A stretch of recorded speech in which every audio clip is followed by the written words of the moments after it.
Olá, amigos, estamos iniciando o programa Esclarecimentos Oportunos. Esse programa é uma realização da Sociedade Espírita Francisco de Assis, casa sediada na cidade de São Paulo. E como sempre conosco, Milton Felipe. Tudo bem, Milton? Muito bem, estou bem, pronto aqui para o nosso trabalho de mais um programa. E desejar a todos os nossos amigos e ouvintes e espectadores que os bons espíritos nos ajudem sempre. Muito bom, seu Milton. E como sempre fazemos, vamos aqui a uma pergunta que nos foi encaminhada. Diz assim, seu Milton: gostaria de saber se poderei reencontrar, depois de desencarnado, os meus parentes e familiares e também os amigos que partiram antes. É uma excelente pergunta para dar margem a um bom programa e também dizer que é uma cogitação da pessoa que escreveu de estar já pensando no futuro. Isso é muito importante. E muito importante por vários motivos. O primeiro é que demonstra que ela tem uma expectativa sobre a vida espiritual. Então não é uma pessoa, não pode ser uma pessoa materialista. Uma pessoa espiritualista, quem sabe até espírita, e que tem uma necessidade de conhecer, de saber se poderá reencontrar os seus amigos e familiares. O Espiritismo estuda essa matéria. Allan Kardec examinou no livro o que é o Espiritismo, né? Tem uma pergunta que se muito refere específica e objetiva, né? Isso. Sobre essa questão. Então, se é uma questão já examinada por Allan Kardec, podemos dizer que já existe orientação doutrinária espírita sobre isso. A resposta, então, poderá ser esta, acrescentada até dos comentários que o próprio Antônio Coelho Filho vai fazer aqui em nosso programa. Primeiramente, a resposta é a seguinte: sim, claro que poderá reencontrar os seus amigos, familiares e parentes, claro, porque a vida nossa é de relação com os espíritos. O detalhe é que, ora, eles estão encarnados e, ora, estão desencarnados. Se os espíritos que se pretende encontrar no mundo chamado no mundo dos espíritos, se eles estiverem desencarnados, será mais fácil esse reencontro. Será mais fácil. Ainda assim, vai depender de vários fatores que nós vamos comentar ainda em nosso programa. Mas se estiverem encarnados, também será fácil reencontrar, só que numa condição mais nublada. Porque se eles já estiverem reencarnados, mesmo que nós os busquemos e o encontremos, a gente poderá não conseguir identificá-los de pronto. Então, só tem esse detalhe. Eu estou falando isso por causa desse ir e vir, no processo da reencarnação. O detalhe que Allan Kardec conseguiu aprender dos espíritos que responderam às perguntas é este aqui. E no livro que é o Espiritismo vai aparecer um próprio texto de autoria de Allan Kardec. A resposta é esta: nós vamos reencontrar familiares, parentes e amigos, e até amigos e familiares de outras encarnações. Olha que coisa interessante. E muitos outros amigos que nós contraímos, digamos, essa amizade depois que nós nos encontramos em vários estados, não estou falando só de outras encarnações, em vários estados, em momentos do estado de erraticidade, em sono, por exemplo, Porque nós fazemos amigos a todo um instante, a todo momento. Basta um motivo qualquer e nós já estamos criando uma amizade através da surpresa de conhecer alguém, porque surpreende mesmo, e depois de conviver algum tempo. Uma coisa que eu acho interessante a gente falar a princípio, viu, Milton?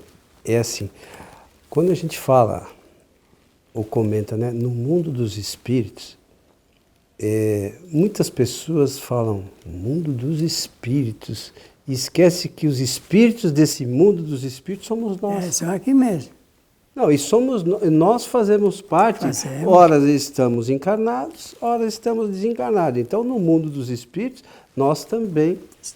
Nós temos o nosso cabimento. Já fazemos parte dele. Então, não é algo dos outros e nós. Nós estamos incluídos neste mundo. Né? É uma coisa extremamente importante a gente saber. Mas sobre o que você mencionou aqui do livro O que é o Espiritismo, esse aqui, por acaso, é uma edição lá da IDE de Araras, né?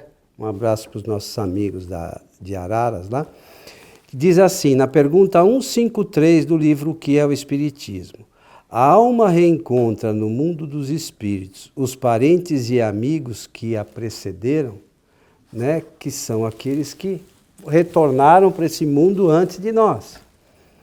E os espíritos responderam, não somente os reencontra, mas reencontra aí muitos outros que havia conhecido, como você disse, nas suas precedentes existências. Geralmente aqueles que por ela mais se afeiçoam, vêm recebê-la na sua chegada ao mundo dos espíritos e a ajudam a se libertar dos laços terrestres. Entretanto, a privação do reencontro com as almas mais queridas, algumas vezes é uma punição para as almas culpadas. É quando existe débito moral, não é? Débito moral. Quando se faz algo, um mal para alguém, existe depois uma pendência a ser solvida no aspecto moral. Isso aí é verdadeiro.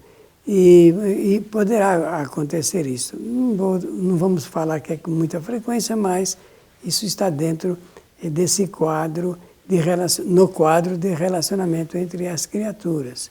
Agora, esse interesse em saber se vai localizar, encontrar parentes e familiares, isso se dá, evidentemente, pela afeição que se tem pelos parentes e pelos amigos.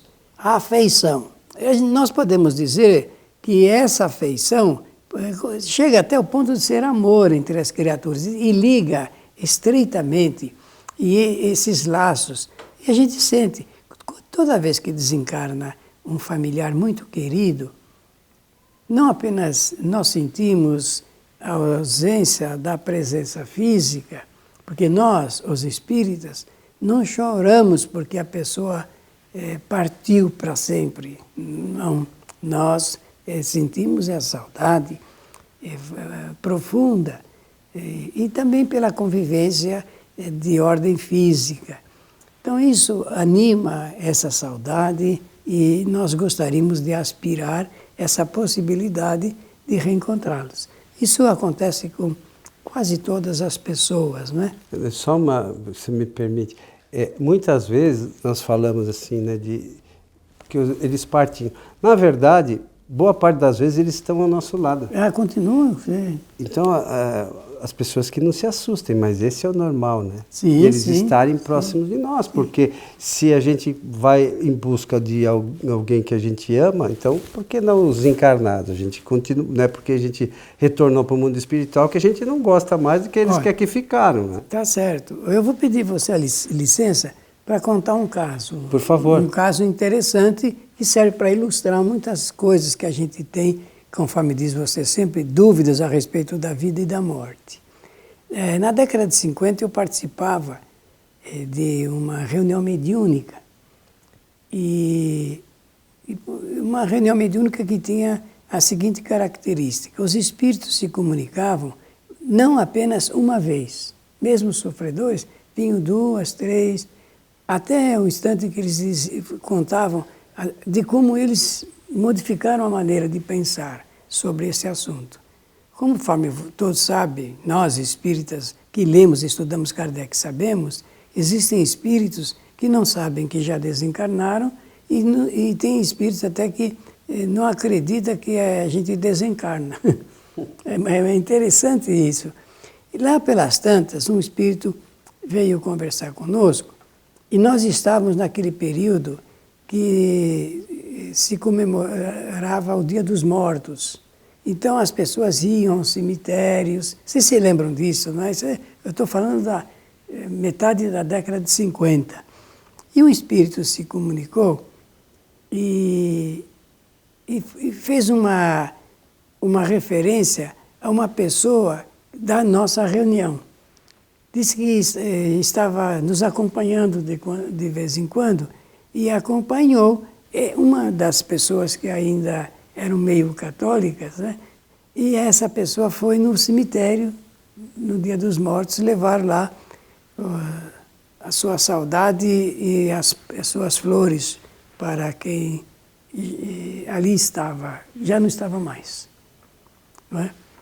Pois bem, lá, o espírito, então, nessa conversação conosco, disse para essa pessoa que havia ido ao cemitério: você sabe que você foi ao seu túmulo levar flores para você mesmo? E a pessoa se surpreendeu, falou: então, para quem que você foi levar as flores que você levou? Aí fui levar para o pai do meu avô. Ele guardava alguma lembrança, acho pelos comentários da família. O pai do avô dele era o bisavô. Ele era o bisavô que havia morrido e ele estava levando flores para ele próprio.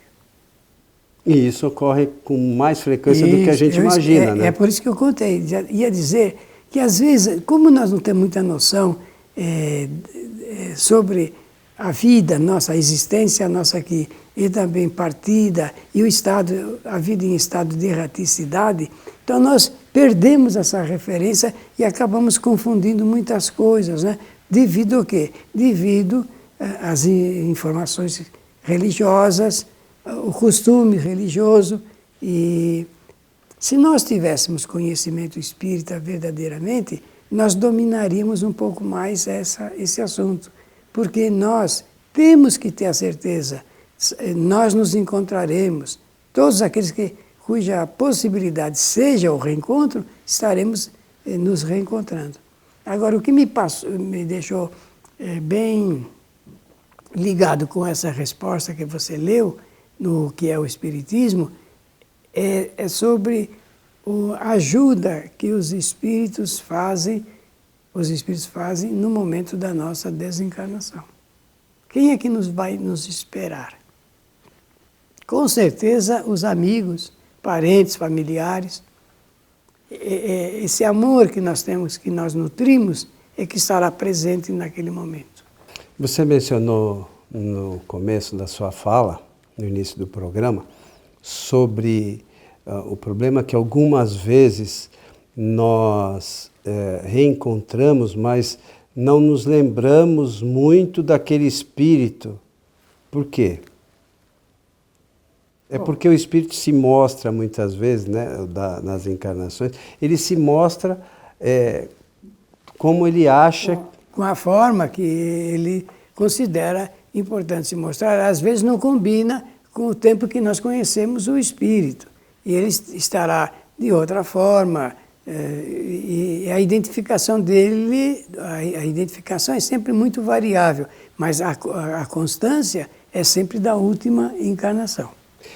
E é importante ressaltar isso, que os espíritos eles se mostram, às vezes, da forma que a gente os conheceu, para a gente poder identificar. Então, por exemplo, um espírito que nós conhecemos que de repente morreu com o braço amputado, vamos imaginar. Ele não pode se mostrar um espírito com os 2 braços, porque a gente não vai identificar, né? Porque é uma forma vaporosa, a gente não tem os traços exatos, perfeitos, né? A gente tem uma ideia daquilo. Então os espíritos se mostram de uma forma que a gente possa fazer o reconhecimento. Porque o espírito, se a gente olhar, se eu não me engano, no ensaio teórico das aparições, que é no livro dos médiuns, eles lá diz, e depois tem também lá na Gênese, né, que eles falam da fotografia do pensamento, eles se mostram da forma que a gente possa identificar. Não é que ele ficou com uma marca, não é decapitado, não é nada disso. O espírito, ele se mostra da forma que ele pensar. Ele pode se moldar, né, fluidicamente da forma que o seu pensamento quiser. Pois não, desculpe. Não, se ele não quiser que seja identificado, ele cria outras formas de não identificação. Mas como, via de regra, o espírito quer realmente se mostrar, se identificar, manter um relacionamento. Os espíritos não nos abraçam assim, conforme nós nos abraçamos, porque eles não têm corpo físico, não têm essa moldura tangível. Então, o que eles fazem? Fazem a emissão do pensamento e o abraço se dá pelo pensamento. E quem recebe, recebe em forma de abraço mesmo, porque essa é a figura para delinear o que é o abraço entre duas pessoas. Então, e outra coisa que é extremamente importante a gente lembrar, como você salientou aí, é que às vezes a gente permanece no mesmo grupo familiar por diversas encarnações para os chamados ajustes entre nós, né, dessas pequenas diferenças que acabam ficando, do aprendizado que a gente tem que colher um com o outro, o conhecimento, enfim, uma série de fatores que fazem com que nós estejamos juntos, às vezes, mais de uma vez, né? Esse é o toque da reencarnação entre familiares, porque quando se constitui a família, a constituição é feita, conforme temos dito aqui em Esclarecimentos Oportunos, pela atração magnética entre os espíritos. O ponto sensível dessa atração magnética são essas pendências que existem ainda entre os seres, e é por isso que nós temos novas oportunidades. Só por esse fato, meus amigos, nós notamos a beleza das leis do Criador. Só por esse fato, porque nada é perdido. Existem muitas e muitas e muitas oportunidades para os espíritos se agruparem, se agregarem entre si, formarem famílias e, no processo da reencarnação, reencarnarem como familiares exatamente para permitir esse encontro entre os espíritos no processo da sua evolução. Nós já comentamos aqui diversas vezes sobre as leis naturais ou leis divinas, né? Se a gente tiver o entendimento dessas leis, que são 5, né? As prioritárias, né? Reencarnação... imortalidade... qual é a ordem mesmo que você fala? Imortalidade, evolução, reencarnação, livre-arbítrio e causa e efeito, né? Se a gente sempre lembrar dessas leis, no futuro a gente vai estar cada vez melhor, né? Com certeza. Né? Porque se a gente souber hoje, poxa vida, hoje eu sou o efeito de ontem. Opa, peraí, mas a coisa não está muito boa? Se eu mudar, de repente no futuro vai melhorar. Os efeitos vão ser melhores. Se eu gerar causas melhores, no futuro os efeitos serão melhores. Por isso a sabedoria divina aí, implícita nessas leis, né, Milton? A sabedoria, e vamos dizer, bondade, no qualificativo das emoções, a bondade do Criador em oferecer novas oportunidades. Essas oportunidades estão apresentadas nas leis naturais. É através delas que nós podemos dizer sobre a pureza, digamos, da inteligência de Deus, a pureza das suas intenções, a pureza dos seus desígnios aqui entre todas as criaturas, no universo todo.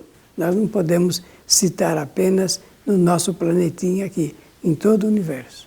Mas eu sempre procuro, o Milton sempre lembra disso, se a gente tivesse, claro que essas leis todas são importantes, mas sobretudo a lei de causa e efeito. Se a gente pensasse nisso de forma clara e objetiva, a gente não faria tantas coisas erradas, né? Porque a lei é causa e efeito. Se a gente tiver uma causa negativa, o efeito vai ser negativo. Não é Deus que pune ninguém, é a lei que é assim, né? Ao contrário, de Deus só existe oportunidade para nós refazermos essas experiências e extrair delas novos conhecimentos. Ninguém quer errar de propósito. É isso aí. Então, nós reencontraremos aqueles entes queridos no nosso retorno à chamada pátria espiritual, né, Milton? Isso mesmo. E teremos com eles novas oportunidades de caminharmos lado a lado, né? Isso mesmo. Pela oportunidade, eu quero, já no final do programa, agradecer a atenção de todos, desejando-lhes que os bons espíritos nos ajudem sempre. A você que esteve conosco, o nosso abraço e até o nosso próximo programa.